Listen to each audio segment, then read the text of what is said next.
We'll wrap up this week with commentator Jason Rosenbaum and his thoughts on whether cash for clunkers is really the solution for all the auto industry's problems.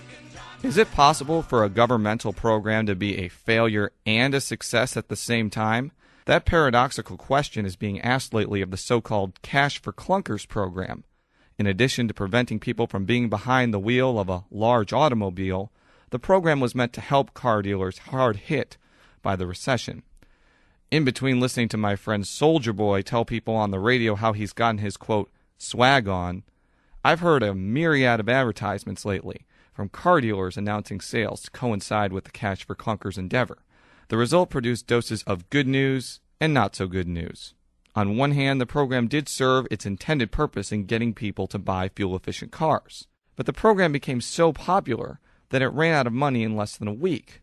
That threw Congress into a tizzy of sorts, resulting in a frenzied push to pump more funds into the initiative.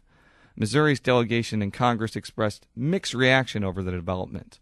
Senator Kip Bond was open to re-energizing the program, noting that a, quote, extension paid for with unused stimulus dollars makes sense, since this program seems to have worked better than the misnamed Recovery Act. U.S. Representative Blaine Luetkemeyer, however, voted against extending the program. Through a spokesman, the Republican congressman stated that, quote, if this is how the government handles taxpayer dollars on a program like this, you have to wonder how government is going to deal with something like health care. In many ways, both perspectives have merit.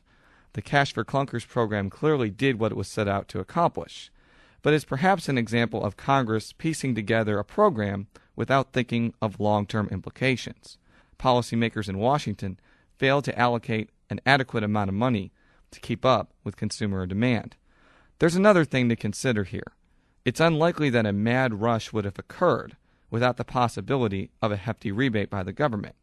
It would have been interesting to see whether demand would have been the same if similar incentives were offered without governmental assistance. And you have to wonder whether this is a long-term solution to car dealers' woes.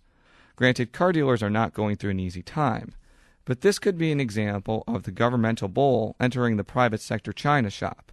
It certainly caused a lot of excitement in the short term, yet the cleanup from this frenzy could require more than just a mop and a dustpan. I'm Jason Rosenbaum. Thanks for tuning in to Talking Politics. Remember, podcasts of this show and all of our shows are available at KBIA.org. I'm Sarah Whitmire.